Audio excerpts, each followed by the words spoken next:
Hello बच्चों, नमस्कार। जैसा कि आप सभी को पता है 8 जनवरी को ऑल इंडिया सैनिक स्कूल का तो पेपर हो गया, लेकिन 15 जनवरी को उत्तर प्रदेश सैनिक स्कूल का पेपर क्लास 6 बाकी सभी क्लासों के लिए होगा।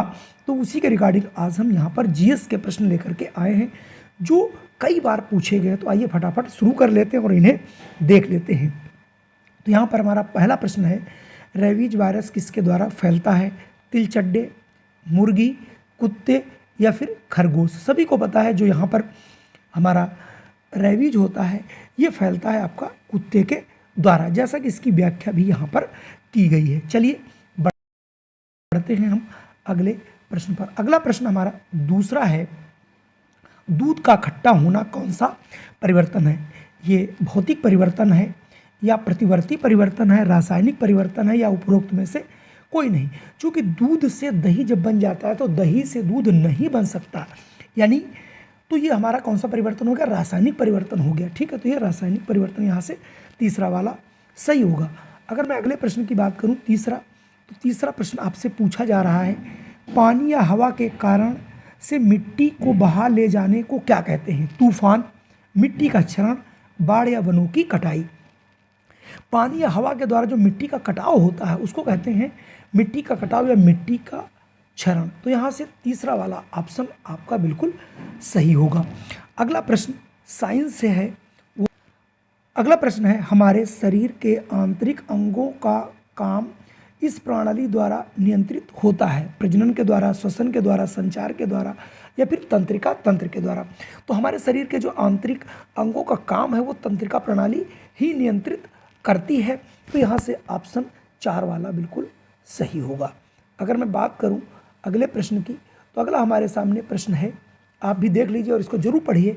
कोई व्यक्ति बेहोश हो जाता है यदि उसका दिल उसके निम्न अंग तक पर्याप्त रक्त नहीं पहुंचाता? पैरों तक, किडनी तक, लीवर तक या फिर मस्तिष्क यानी माइंड। तो यहाँ पर सही आंसर होगा माइंड यानी मस्तिष्क। शरीर का ऑक्सीजन का जो 20% भाग है वो मस्तिष्क द्वारा उपयोग किया जाता है। यदि कुछ समय तक रक्त का प्रभाव मस्तिष्क में नहीं हो पाता तो जो है व्यक्ति उसी कारण बेहोशी आ जाती है। चलिए बढ़ते हैं अगला प्रश्न पर। अगला हमारा प्रश्न है, देखिए, किसी तैरती वस्तु पर पानी के ऊपरी दबाव को क्या कहते हैं? उछाल बल, आयतन, घनत्व या फिर दबाव। तो इसका आंसर आपको जरूर मालूम होना चाहिए और आपने पढ़ा भी होगा, उसको बोलते हैं उछाल बल। चलिए बढ़ते हैं अगले प्रश्न पर। अगला प्रश्न पूछा जा रहा है, वर्ष 1975 में भारत द्वारा छोड़ा गया पहला कृत्रिम उपग्रह कौन था? स्पुतनिक, आर्यभट्ट, चरक या फिर इनसेट। तो इसका भी अगर आपने सही जवाब सुना होगा आर्यभट्ट, तो आप बिल्कुल सही हैं, क्योंकि भारत का 1975 में छोड़ा गया पहला उपग्रह था। अगला प्रश्न हमारे पास है, जो लोग भूकंपों का अध्ययन करते हैं उन्हें बुलाया जाता है? भूविज्ञानी, भूकंप विज्ञानी, खगोलविद या ज्योतिषी। तो इसका आपको बिल्कुल आंसर मालूम होना चाहिए, इसको बोलते हैं भूकंप विज्ञानी, यानी ऑप्शन दूसरा वाला बिल्कुल सही है। अगर मैं अगले प्रश्न की बात करूं, बेहद इंपॉर्टेंट, बहुत अच्छा प्रश्न है, निम्न में से कौन सी गैस ग्रीन हाउस गैस नहीं है? कार्बन डाइऑक्साइड, ऑक्सीजन, मीथेन या फिर CFC। तो आपको सभी को पता है जो ऑक्सीजन को छोड़कर बाकी जितनी भी गैसें हैं ये सब आपकी ग्रीन हाउस गैसेस है। ठीक है, ये जो है जलवायु परिवर्तन के लिए जिम्मेदार है, लेकिन ऑक्सीजन जो है ये आपकी ग्रीन हाउस गैस नहीं है। अगला प्रश्न बेहद आसान प्रश्न है, पृथ्वी के मॉडल को क्या कहा जाता है? गोला, इतनी कंचे या वृत्त या फिर ग्लोब। सभी को मालूम है जब हम पृथ्वी का अध्ययन करते हैं तो एक प्रतिरूप यानी जो मॉडल निकालते हैं, जो हम देखते हैं अपने मेज़ पर रख करके, वो होता है ग्लोब। तो यहाँ से ऑप्शन 4 वाला सही होगा। अगर मैं अगले प्रश्न की यहाँ पर बात करूँ, तो अगला प्रश्न है, बड़े पैमाने पर पहाड़ों पर खेती नहीं की जा सकती क्योंकि?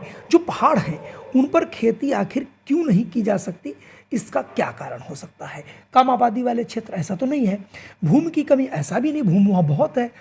मिट्टी का पतला आवरण, बिल्कुल सही है, क्योंकि वहाँ पर देखा होगा मिट्टी का बहुत पतला जो है आवरण होता है, जिससे वहाँ पर खेती नहीं की जा सकती बड़े पैमाने पर। चलिए अगला प्रश्न पर बढ़ते हैं। अगला प्रश्न हमारे पास है, 13 ये कह रहा है किसी भी जगह और समय पर वातावरण की स्थिति को कहा जाता है मौसम, जलवायु, ऊंचाई या फिर इनमें से कोई नहीं।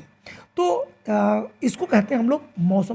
पूछ रहा था किसी भी जगह और समय पर वातावरण की स्थिति को क्या कहा जाता है, तो किसी भी स्थान पर वायुमंडलीय दशाओं की अल्प अवधि के परिणाम को मौसम कहा जाता है। मौसम के विभिन्न अंग क्या हैं?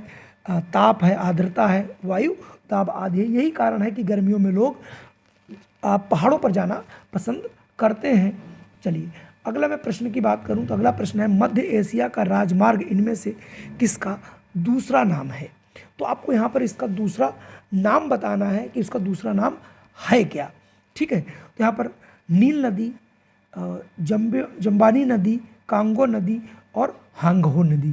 तो यहाँ पर ऑप्शन चूँकि गड़बड़ हो गए हैं तो यहाँ पर होगा कांगो नदी, ये दूसरा वाला यहाँ पर बिल्कुल सही होगा। एक लास्ट सवाल हमारे पास बचता है, लोकसभा में अधिकतम कितने सदस्यों को रहते हैं? 12 सदस्य, 552 सदस्य, 238 या फिर 543।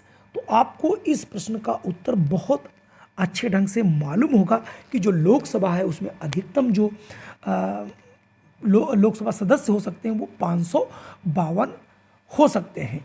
12 सदस्य तो ये मनोनीत की पद्धति थी जो कि राज्यसभा में राष्ट्रपति करते थे, और ये 238 संख्या आप देख रहे हैं ये राज्यसभा की है। तो कुल मिला के आज के ये 15 प्रश्न थे। वीडियो पसंद आया हो तो कृपया इसे लाइक कर दीजिए, और चैनल पर पहली बार आए हो तो इसे सब्सक्राइब कर लेना, और इसमें बेल आइकन दबाना मत भूलिएगा जिससे आपको वीडियो सबसे पहले मिल सके। जय हिंद, वंदे मातरम। फिर मिलता हूँ एक नई वीडियो के साथ।